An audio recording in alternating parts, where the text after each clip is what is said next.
So it's coming up to 20 minutes past 7. It's time to meet today's star of the breakfast show then. And today it's Matt, who's in Cheltenham. Hiya, Matt. Hello, John. Thanks for having me. Hello, you're welcome. Thank you very much for joining me. How is Cheltenham looking this morning?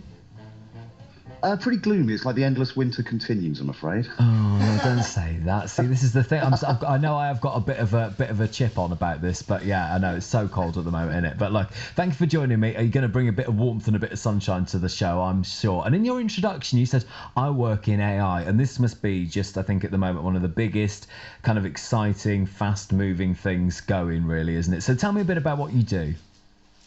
Yeah, sure thing. So, well, by day, I work in the NHS, and we're currently working on sort of artificial intelligence to try and predict sort of patient flows in our urgent treatment centre. And I've been doing this kind of thing for years, and so I'm sort of now bringing that into my evening work as well, which is obviously this new podcast, Cheltenham UK Philosophers. Okay. So that's I've got two jobs at the moment, really. Yeah. All right. Well, I mean, that sounds interesting. And getting people through emergency as as quickly as possible, I'm sure is a priority. So that's the day job, and then philosophy, the podcast, right? I mean, AI and philosophy, that must go hand in hand, right? Absolutely right. Yeah. So, I mean, in philosophy, you've got the philosophy of mind, which is all about describing consciousness, cognition, the human brain, and so on and so forth. And obviously, in AI, we're trying to kind of simulate that stuff inside software and computers. So, yeah, the two are very, very closely linked. But yeah, I mean, the evening job's just completely taken off. I mean, we had sort of 3,000 subscribers a couple of months ago. Now we've got 120,000 subscribers. So it's we've been interviewing some massive names like Donald Hoffman, just trying to sort of bring philosophy and science back into living rooms and into the mainstream again. Okay. Where does that passion for philosophy come from for you?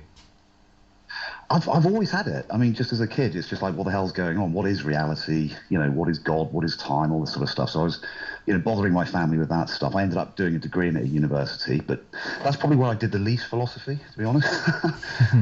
But I think one of the key things for me at the moment is that we're just emerging from what we're calling like a materialist paradigm in thinking. So science and philosophy have been treating humans as like machines, if you like, for years and years. But now science is sort of peeling back some of the layers, and we're finding that there is some meaning, potentially, sort of telos, we call it, in the cosmos. So it's a much warmer kind of sort of outlook on things. And I'm trying to bring that back into people's hearts, if you like, because I think the magic's been sort of kicked out of science and philosophy, and we're trying to bring it back. Yeah, and I suppose, when people do talk about things like artificial intelligence, there is very often, maybe rightly so, there's uncertainty around some of it, isn't there? There's a bit of fear there as well about what the future brings. So actually, I suppose that the warmth around actually what it means to sort of have these conversations is important. I mean, this is quite deep, really, isn't it, for this time on a Wednesday morning?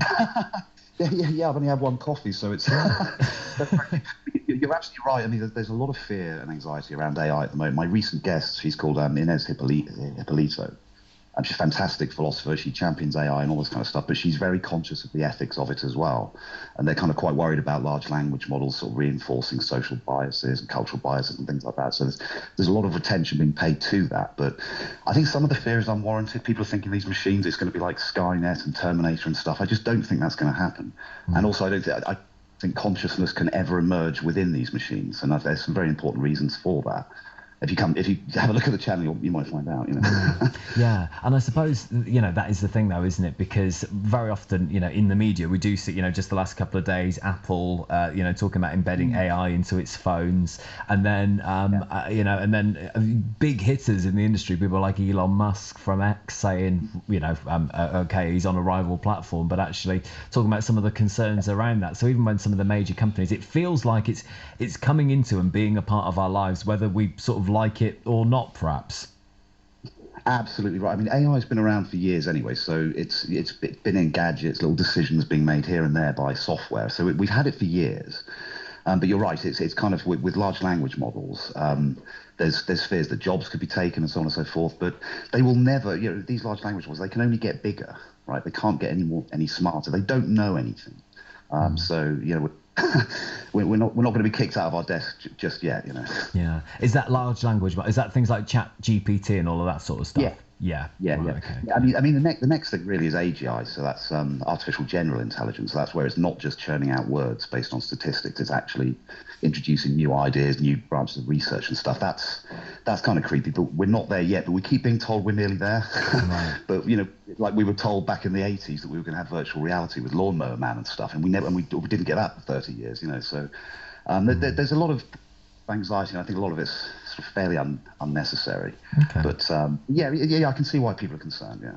It's interesting, isn't it? And it's all those conversations, I suppose, then around those links, philosophy, AI, science. I know religion and faith comes into what you do as well in the podcast. So where can people perhaps go and hear a little bit more from you then, Matt?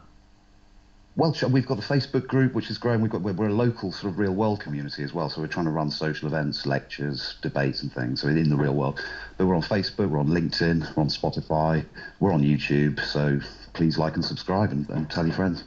Great. And what do you need to put in to find you then? What's the kind of term for what you do? Just try to tap in Matt Gray Philosophy or Matt Gray Cheltenham and UK Philosophers and find us there. And it's a really sort of quite vibrant, growing community. And we're planning loads more guests as well, so loads of brilliant minds to come and listen to. Yeah, sounds really interesting, Matt. Thank you for joining me. What's the plan for the rest of the day? You're off back to the day job in AI now? Yeah, I'm doing the day job, and then in the evening back on the sort of guest management, trying to get more people to come and talk to us. So yeah, probably be very frazzled by the end of the today. Yeah. Oh, well, thanks for joining us. Thanks for being the star of the show, and we'll catch up soon. You take care. Thank you very much, John. Take care. Thank Bye. you very much, Matt. Today's star of the show, John Smith.